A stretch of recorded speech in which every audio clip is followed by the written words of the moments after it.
Okay, so this is going to be my informal presentation of my research question.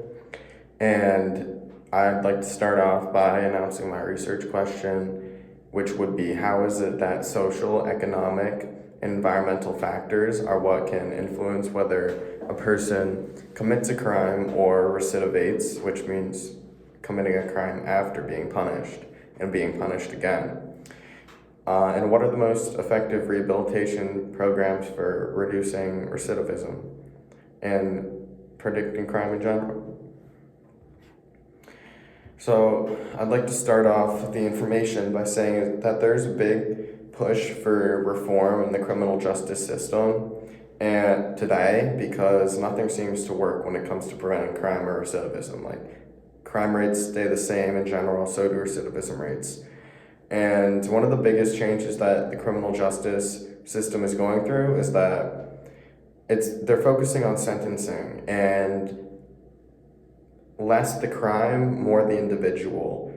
Therefore, the court will focus on the past of the individual and the events that they have gone through while considering a sentence. We see with Patrick Hill's text, his academic journal, in quotes it says, if one is sympathetic to the turmoil and tumult inherent in the adolescent experience, more lenient penalties may be in order. So I took that information and I connected that idea, Patrick Hill's idea about sentencing and acknowledging what one has gone through in their life and what might have caused the crime. I connected that to another journal published by the National Library of Medicine, which was the impact of early racial discrimination on illegal behavior, arrest, and incarceration among African Americans.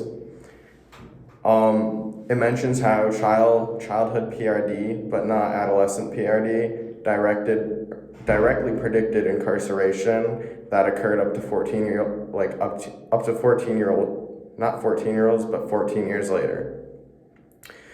PRD is actually an abbreviation for perceived racial discrimination, and Patrick Hill mentions how people go through turmoil in their adolescent experience with racial discrimination, especially via law enforcement. It's a prime example of the adolescent turmoil that actually contributes to future crime in an individual's life.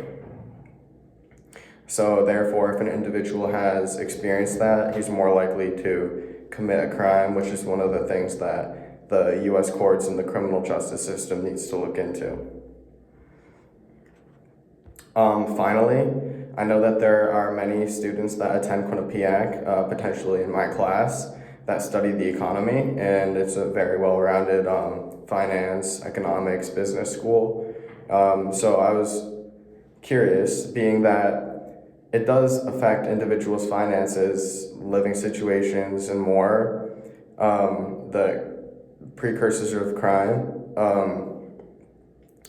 The U.S. Department of Justice did a report on the empirical evidence that economic factors lead to criminal behavior.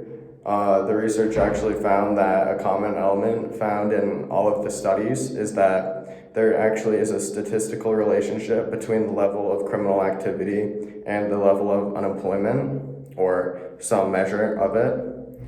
That's what Gillespie told us. It tells us that areas with high levels of poverty and unemployment are actually the same areas that contribute to a life of crime. I can assume this is mainly due to the lack of economic opportunity, combined with the constant exposure to violence and crime. Those are definitely motives. Not being able to find a way to live life legally and be comfortable in a certain setting, and plus witnessing everybody resort to a life of crime to get through that, are the two proven predictors of criminal behavior for sure. And if there's nothing we can do to change this, we can at least inform those in the specific situation of how poverty and existing crime may make them consider actually committing crime. More importantly, inform them how to how choosing crime will affect them for the rest of your life. Once you're a criminal and you are convicted, you are pretty much always a criminal. And these people need to know that, because if you are not educated on the consequences of being a felon or having